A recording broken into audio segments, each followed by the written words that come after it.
दोस्तों, हमें रोज किसी न किसी समस्या का सामना करना पड़ता है। जैसे कभी रोटी में चींटी का लग जाना या पनीर का हार्ड हो जाना, और ऐसी बहुत सारी समस्याएं होती है जिनका हमें आए दिन सामना करना पड़ता है। तो आज मैं इसी तरह की 9 समस्याओं का समाधान लेके आई हूँ। उम्मीद है आपको वीडियो ज़रूर पसंद आएगी। तो चलिए देख लेते हैं वीडियो। नमस्कार, मैं उर्मिला गुर्जर में आपका बहुत बहुत स्वागत करती हूँ। आज मैं फिर आपके लिए एक नई वीडियो लेके आई हूँ। उम्मीद है आपको वीडियो पसंद आएगी। पसंद आए तो लाइक करना, शेयर करना, चैनल पर नए हो तो चैनल को सब्सक्राइब कर देना। चलिए देखते हैं वीडियो। ज्यादातर घरों में इस तरह का तवा इस्तेमाल किया जाता है जो कि आयरन का होता है। इनके हैंडल वुडन होते हैं। लकड़ का यूज होने के कारण इनके जो हैंडल होते हैं, टेम्परेचर का इन पर बहुत असर पड़ता है। कभी सर्दी कभी गर्मी, तो इससे ये चटक जाते हैं, लूज हो जाते हैं और ये तवे में से निकलते हैं। और जब हम इन्हें ऐसे डालकर और ठोकते हैं तो ऐसा बार बार करने से ये जो होल होता है ये बड़ा हो जाता है और ये लूज हो जाते हैं। और रिस्क बना रहता है कि कभी ये गिर जाए हमारे पैर पे ही। तो ये होल बड़ा होने की वजह से ये तवा ढीला हो जाता है। और जब हम इसे बार बार ठोकते हैं इस तरह से, तो चांसेस होते हैं कि ये पीछे से जो टाका लगा होता है ये यहाँ से टूट जाए, क्योंकि बार बार जब इस पे जोर पड़ेगा तो ये टूट सकता है। तो आज इस प्रॉब्लम का सॉल्यूशन मैं आपको बता देती हूँ। बहुत ही आसान तरीका है। आपको चाहिए एम सील। तो एम सील के बारे में सभी जानते हैं, मार्केट में इजीली अवेलेबल होती है। इसमें 2 प्रकार के पैकेट निकलते हैं, तो उन दोनों को आपको मिक्स करना है। अपने रिक्वायरमेंट के हिसाब से आप इसको ले सकते हैं। जैसे कि मैं यहाँ पे थोड़ा थोड़ा ले रही हूँ, लेकिन ध्यान रखना होता है कि इक्वल क्वांटिटी में लेना है। दोनों जो पैकेट है उसमें से बराबर बराबर मात्रा में लेना है और इन दोनों को अच्छे से मिक्स करना है। मतलब हमें इन दोनों को इस तरह से मिक्स करना है कि सिर्फ एक ही कलर नजर आए, ये 2 कलर नहीं नजर आए। तो इस तरह से मैंने इसको अच्छे से मिक्स कर लिया। अब जो हैंडल में होल था उसमें मैं इसको डालूंगी। तो इस तरह से हम इसको थोड़ा सा रोल कर लेंगे और फिर इसके अंदर फंसा देंगे। तो इस तरह से, और अब इसको हम इस नुकीली डंडी के अंदर डाल देंगे। तो ये देखिए, अभी मुझे थोड़ा सा और चाहिए एम सील। यहाँ पे ये थोड़ा कम लग रहा है क्योंकि प्रॉपर इसने इसको कवर नहीं किया है। तो मैं थोड़ा सा और मिक्स कर लेती हूँ। फिर जहाँ पर मैंने इसे लगाया है उसके आसपास में इसे लगा दूंगी, और जो थोड़े से क्रैक्स आए हैं हैंडल में उसमें भी इसको भर दूंगी। इस तरह से अच्छे से लगाने से ये एकदम मजबूत हो जाएगा और कभी निकलेगा नहीं, ऐसा मुझे पक्का ही लगता है। आपको क्या लगता है कमेंट करके बताना। वैसे अब तो कई दिन हो गए हैं मुझे इसे इस्तेमाल करते हुए, अभी तक ये टच से मस नहीं हुआ है। तो ये एक अच्छा उपाय है इस तरह के हैंडल्स को सही करने का। वैसे तो मार्केट में हैंडल नए मिल जाते हैं, लेकिन हमें वो इसी तवे में ठोकना पड़ेगा और वो फिर ढीला होगा, फिर दोबारा हम ठोकेंगे। तो इस प्रॉब्लम से बचने के लिए मुझे लगा कि सबसे अच्छा मेथड है।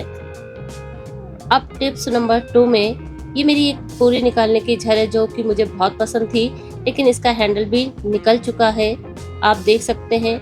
और इससे अब पूरी बनाना बहुत ही मुश्किल है, मुश्किल क्या नामुमकिन है, क्योंकि ये पूरी झर हिलती है।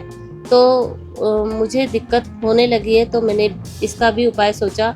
और ये एक छलनी थी जिसका हैंडल ऊपर से यहाँ से ये जो हुक सा है वो निकल गया था, तो उसको भी मैंने इसी तरीके से ठीक किया और ये एकदम पक्का हो गया है, अब बिल्कुल भी हिलता नहीं है। तो मैंने सोचा इस झर को भी इसी तरीके से ठीक किया जाए। यहाँ पर भी अब मैं एमसील का ही इस्तेमाल कर रही हूँ। इक्वल क्वांटिटी में मैंने दोनों पैकेट में से ले लिया, अच्छे से मिक्स करा पहले की तरह, और इसमें पतले पतले से हम रोल बनाएंगे। तो इन पतले पतले से रोल्स को हमें जो छेद है झर के हैंडल में उसमें डालना है। तो चलिए मैं आपको करके दिखा देती हूँ। तो क्योंकि यहाँ पे बहुत बारीक छेद हैं तो इन्हें हमें बहुत ही पतला बनाना है और जितना हो सकेगा उतना इसमें डाल देंगे। इस तरह से दबा दबा के थोड़ा अंदर धकेलेंगे, फिर दोबारा से और डाल देंगे, इसमें फंसा देंगे अच्छे से एमसील को इसके अंदर। और उसके बाद हम झर को इसमें लगाएंगे, लेकिन पहले इन्हें अच्छे से भर कर उसके बाद हम झर से थोड़ा अंदर की तरफ इसको करेंगे एमसील को, और थोड़ा और भरेंगे ताकि अंदर गहराई तक एमसील भर जाए। उसके बाद हम झर को इसमें लगा देंगे और कुछ घंटों के लिए छोड़ देंगे इसे सूखने के लिए, जैसे कि हमने तवे को छोड़ा था। तो थोड़ी देर के लिए छोड़ना ज़रूरी है, नहीं तो ये सेट नहीं होगा। तो चलिए इसको भी हम अच्छे से लगाकर और छोड़ देते हैं। और छोड़ने के बाद ये इतना मजबूत हो गया कि बहुत ही आराम से मैं अब पूरियाँ तल पाती हूँ इससे। अभी मैं आपको दिखा देती हूँ कि इसको ठीक करने के बाद मैंने इससे पूरियाँ कैसे तली।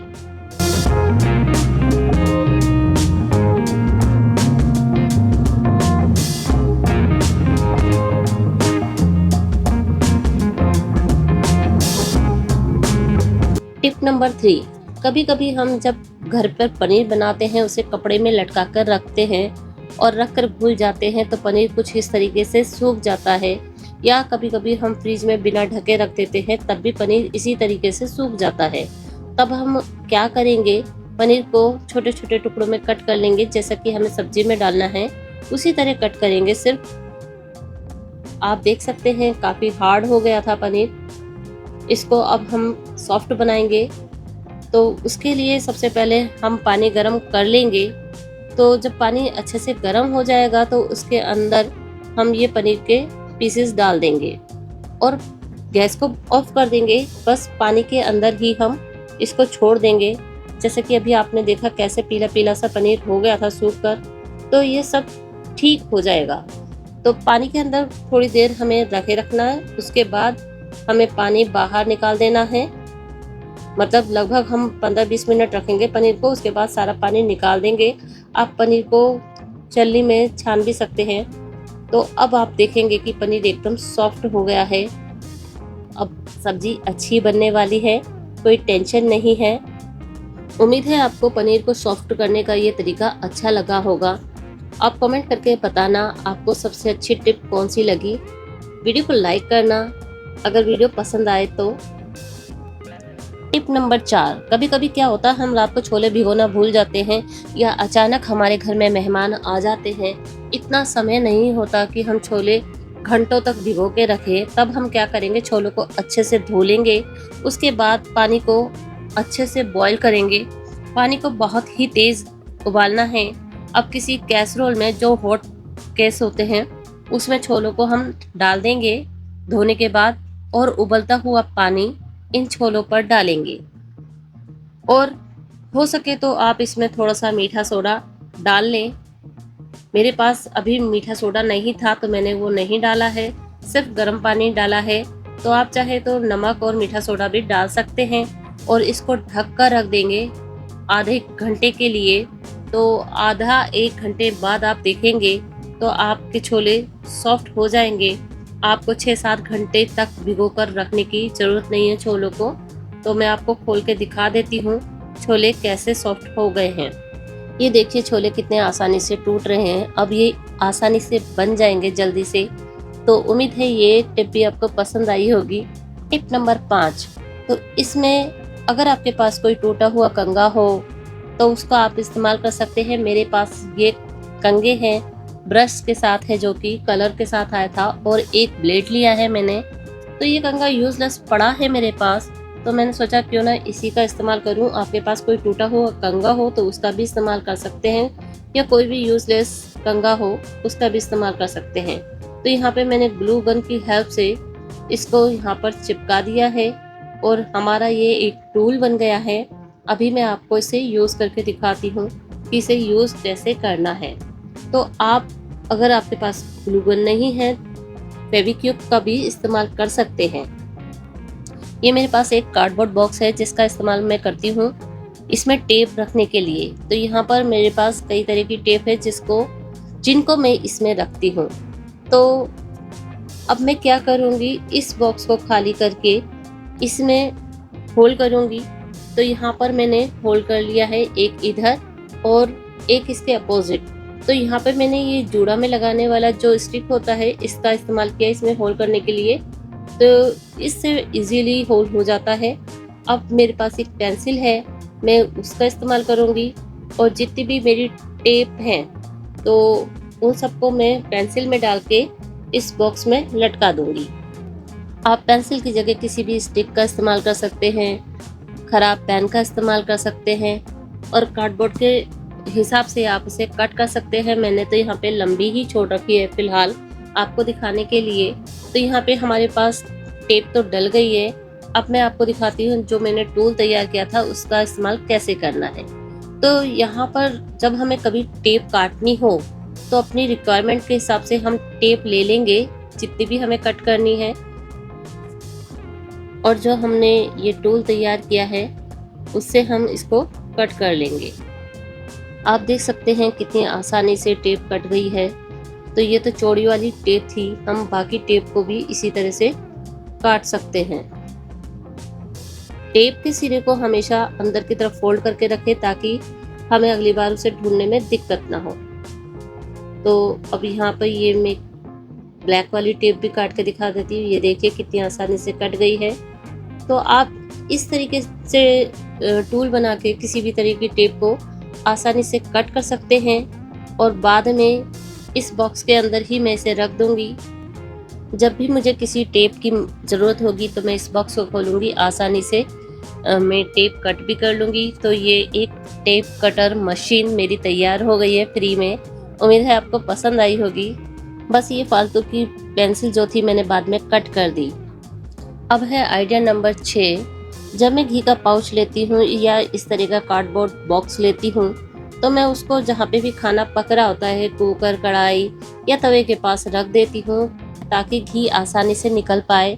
नहीं तो घी इनमें से निकालना मुश्किल हो जाता है। लेकिन जब हम खाना बनाते समय गैस स्टोव पे इसे रख लेते हैं तो इससे घी निकालना बहुत आसान हो जाता है, क्योंकि गर्म बर्तनों के पास रखा हुआ घी गर्म होकर पिघल जाता है। तो ये छोटी सी टिप थी जो कि उम्मीद है मुझे आपको ज़रूर पसंद आई होगी। आप कमेंट करके बताना आपको सबसे अच्छा आइडिया कौन सा लगा। अब है आइडिया नंबर 7। हम जब इस तरह की बोतल खरीदते हैं या फ्लास्क खरीदते हैं तो उसमें आता है सिलिका जेल। जो सिलिका जेल होता है वो सारा मॉइस्चर खींच लेता है इन बोतल्स या फ्लास्क या केटल का, जिससे उसमें स्मेल नहीं आती। तो अब इस सिलिका जेल का हम क्या करें?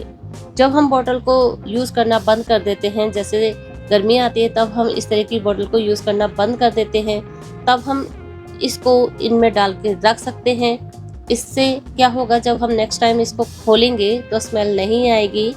या फ्रिज की बोतल जो होती हैं उन्हें हम जब सर्दी आती है तब रख देते हैं तो उनमें भी इनको डाल सकते हैं। और आप चाहें तो इन्हें दाल वगैरह में भी डाल सकते हैं, उससे दालों में कीड़े नहीं लगेंगे क्योंकि सिलिका जेल दालों के मॉइस्चर को सोख लेगा। सिलिका जेल को हम शूज़ के अंदर भी रख सकते हैं, उससे उनमें बदबू नहीं आती है। तो उम्मीद है ये टिप भी आपको पसंद आई होगी।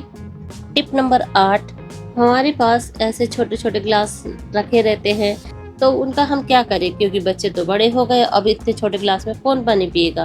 तो ऐसे में आप क्या कर सकते हैं, इस तरह के छोटे ग्लास को मेजरमेंट के लिए चावल में या आटे में रख सकते हैं। जैसे मैंने एक छोटा ये गिलास आटे में रखा है और एक इसी तरह का ग्लास मैंने चावलों में रखा है मेजरमेंट के लिए।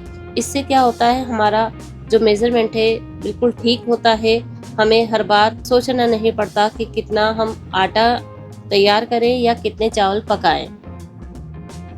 अब है आज का आखिरी टिप। तो बरसातों में होता क्या है, अक्सर हमारे खाने में चींटियां लग जाती है, चाहे आप उसे कितना भी ढक कर रखो। जैसे मैंने ये डिब्बी जो है या टिफिन कह लो, इसमें रोटियां रखी थी और चींटियां इसमें लग गई थी। फिर मैंने जब खोल के देखा तो इसमें काफ़ी सारी चींटियां थी। मैंने इसे ऐसे ही रख दिया था ताकि चींटियां इसे अच्छे से खा ले। आप देख सकते हैं चींटियों ने रोटी का आटा बना दिया है और अब इसमें चींटियां नहीं है, 1-2 चींटियां हैं। अब देख लेते हैं हम ऐसा क्या करें कि चींटियां हमारे खाने का ये हाल ना कर सके।